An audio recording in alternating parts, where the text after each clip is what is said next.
In honor of Veterans Day, WNCT is celebrating the service and sacrifice of our military heroes. We present to you Veterans Voices, honoring those who serve.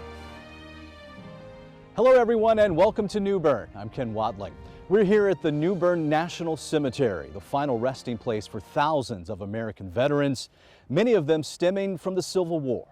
300 Union colored troops are buried here.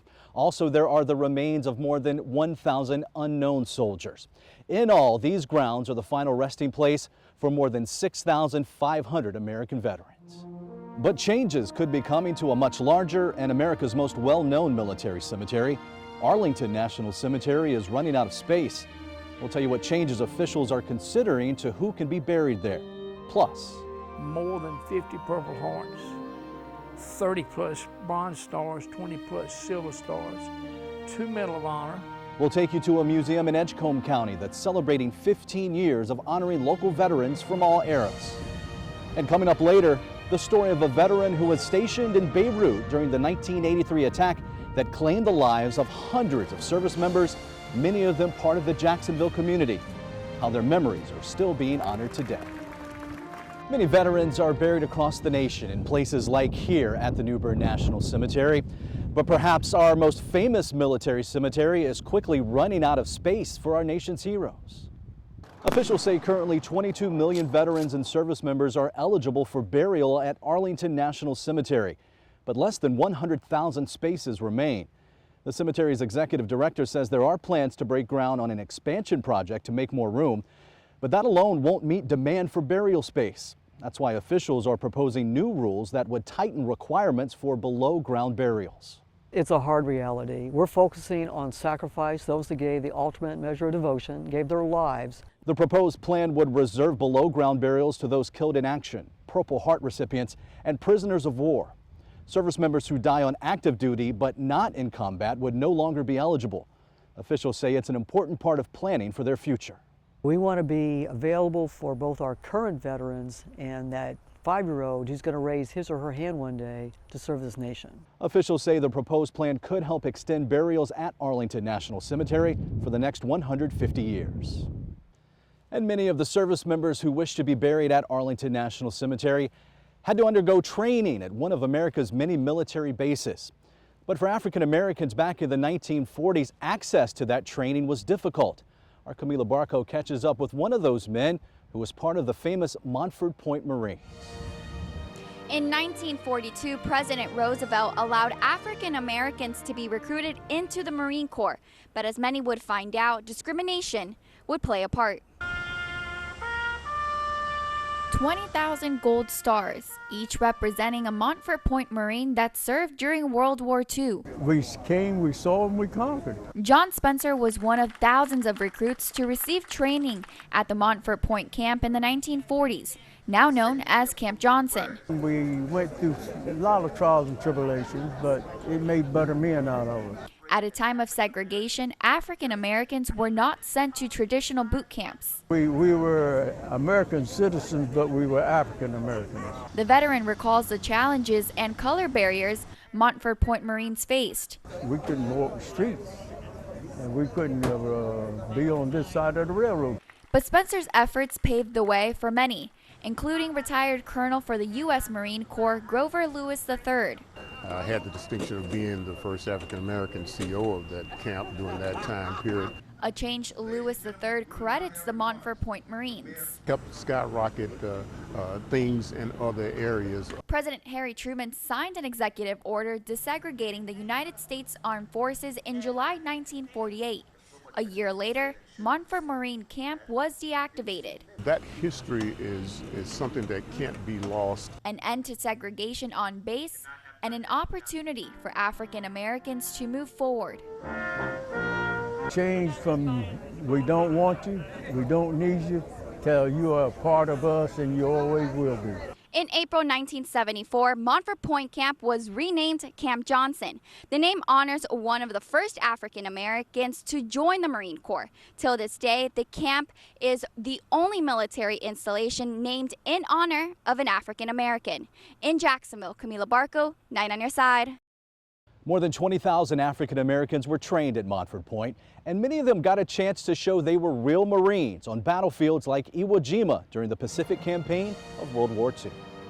Ahead on Veterans Voices, we'll take you to a business in Jacksonville that's been honoring veterans in a unique way for years. And coming up a little later, we take you to a museum in Edgecombe County that is proud to honor the rich military history of Eastern North Carolina.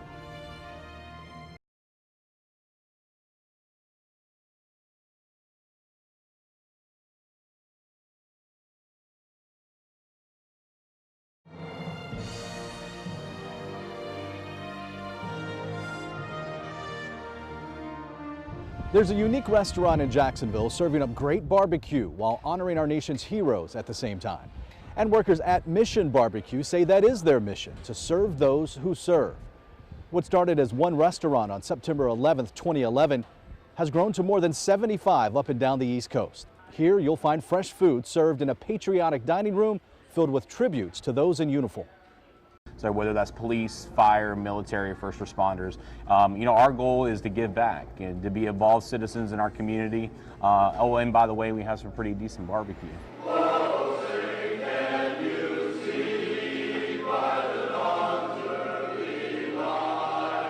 And every day at noon, customers inside the restaurant put down their forks to stand and honor America. It's one of the many things besides food that makes Mission Barbecue unique.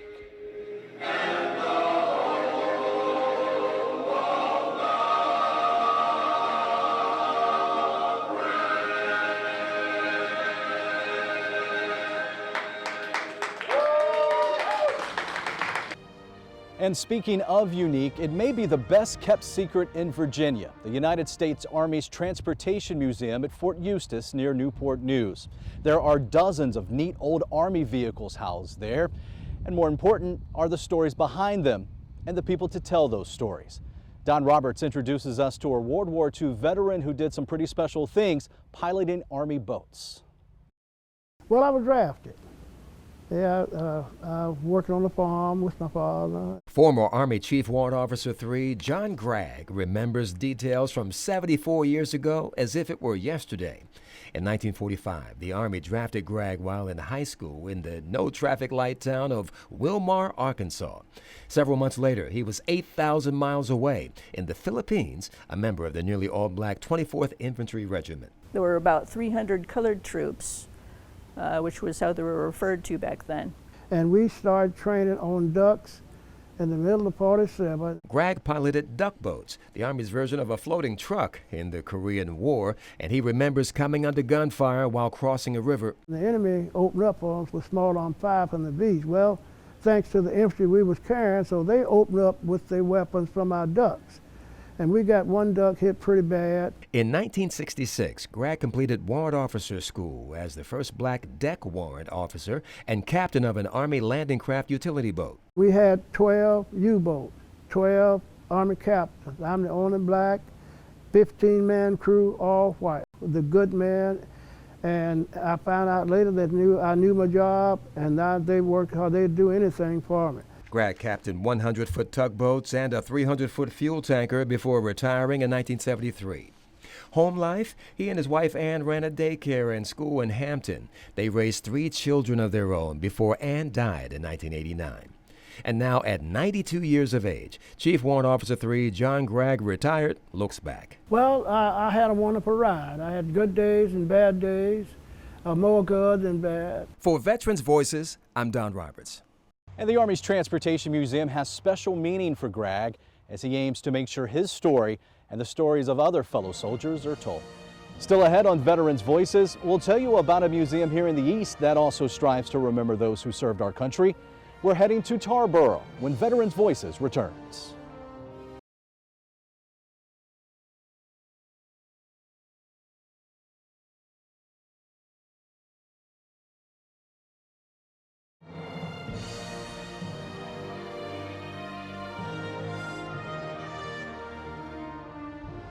Welcome back to Veterans Voices. Of course, there's a rich military history all across North Carolina. From Goldsboro to Jacksonville and beyond, our armed forces are a key part of life for many here in Eastern North Carolina. And that includes here in the town of Tarboro, Right now, we're just outside the Edgecombe County Veterans Military Museum, a museum that pays respect to local veterans in a unique way. There's plenty to see and do in historic downtown Tarboro, including one spot on West Church Street folks here are pretty proud of. Well, it's the biggest tourist attraction in the county. This is the Edgecombe County Veterans Military Museum. We'll knock your socks off.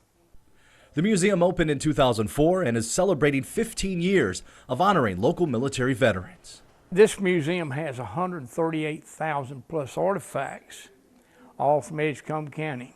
Born in, raised in, worked in, lived in, or has ties to the county. Edgecombe County is a small county, population around 55,000, and the military population here is extraordinary. And the museum aims to honor all those who have served, dating back to the Civil War.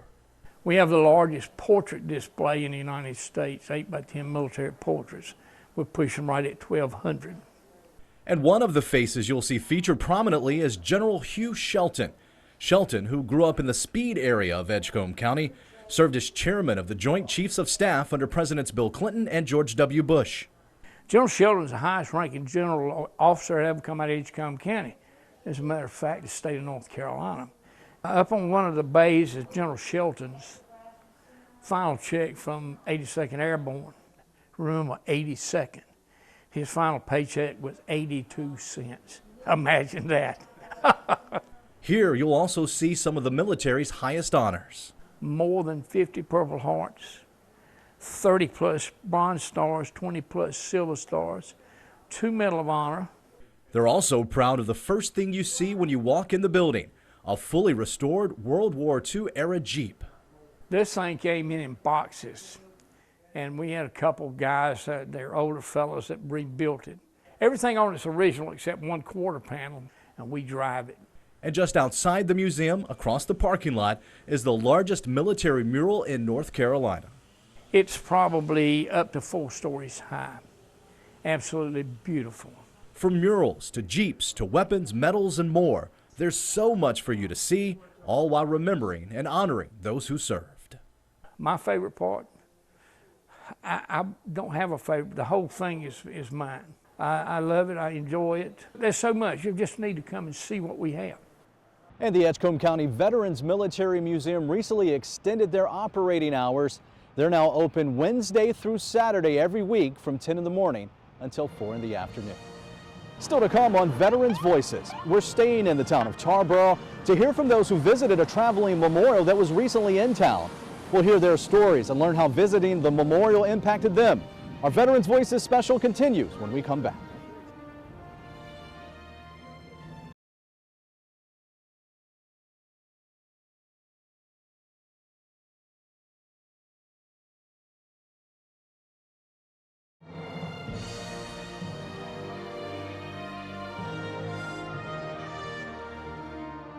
Welcome back to Veterans Voices and welcome back to Tarboro. They call it the Wall That Heals, a traveling replica of the Vietnam Veterans Memorial in Washington, D.C., a memorial that honors the hundreds of thousands of Vietnam veterans across the country. And before the wall was even fully deployed, the Tarboro community was out in full force to pay their respects. Our Madison Forsey was able to speak to those who made their way out to see the wall and has more. A small pack of fruit snacks left here at the Wall That Heals by this man, Jim Marsh. Couldn't leave him a beer or a whiskey bottle. The snack was left for 2 people close to Marsh that lost their lives in Vietnam. It just sort of makes your heart feel better. The people here scratched the names of friends and loved ones they knew well onto pieces of paper, or maybe those they didn't ever get the chance to meet. It kind of give me a connection with someone that I did as a child I didn't know, but I know one of my family members served over there, so it kind of connects me back to that. And then it's something that I can give to, I can show my kids. People here are taking their time today to look through over 58,000 names who never made it home. Too many names. Too many names. I know they're all young men. Veterans and educators here are hoping to remind folks of their stories. Well, they're sort of forgotten, these guys. Didn't have a good time coming home. And remind future generations of how many men and women made the ultimate sacrifice. They should know one thing, they're living in the greatest country in the world. And these names right here were people that felt that way about it and was willing to give up a lot for it. And we owe these people here a whole lot. For Veterans Voices, I'm Madison Forsey reporting. A mobile education center also accompanies the wall that heals. It provides more information about the actual Vietnam Veterans Memorial in our nation's capital. Coming up on Veterans Voices, we take you to Jacksonville, where a ceremony was held to honor the lives lost in the 1983 Beirut bombing. We'll hear from a veteran who was there when we return.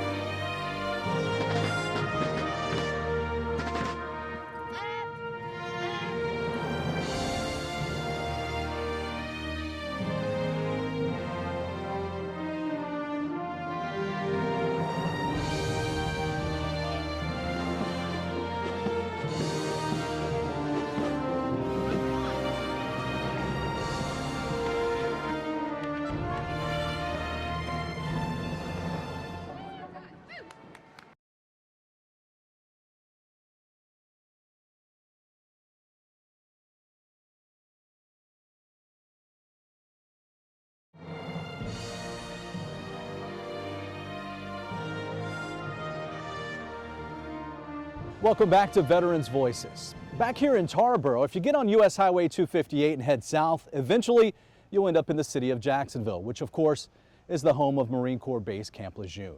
Not far from base is Lejeune Memorial Gardens, where a ceremony took place back in October to remember the day 273 people lost their lives in the Beirut bombing. Our Kayla Schmidt has more on that ceremony and why it's so important to never forget their sacrifice.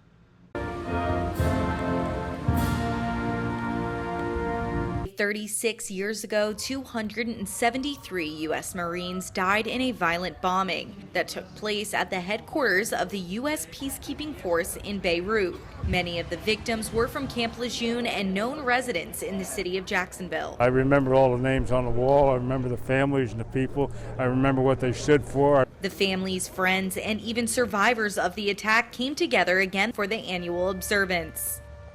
From that point on, heard the explosion, everything went black. The next thing I knew, I was buried alive. Retired Marine MC Dorsey, a survivor of the bombing, traveled from New York for the observance. When I came to, I was calling out my friends' names. I was calling out Manley, Spalding. I didn't get no response from Spalding, but I did from Manley. Dorsey said through the darkness and rubble, he and Manley continued to talk until they were discovered. Both men were housed in the building blown up by an Iranian national suicide bomber. I didn't find out till I was in a hospital in Cyprus that the barracks had been blown up and the loss of life was, tremendous. And difficult to find out who was wounded or killed, according to General Alfred Gregg Jr., who was the 29th Commandant of the Marine Corps and in charge when the bombing occurred. He attended 160 funerals of the men he lost 36 years ago, while he was stationed at Camp Lejeune. Before this happened, Jacksonville was just another town or city, and the Marines were just another base. After it, now we're as one. Gray says it's important to realize these American heroes did not die in vain. He says what the country took away from the bombing medically has saved thousands of lives of servicemen and women since then. For Veterans Voices, I'm Kayla Schmidt. Dorsey says the bombings changed his life forever and that he's extremely blessed, but he will continue to honor those who weren't as lucky. Thank you so much for joining us on this Veterans Voices special, honoring those who serve. I'm Ken Watling. Have a great day.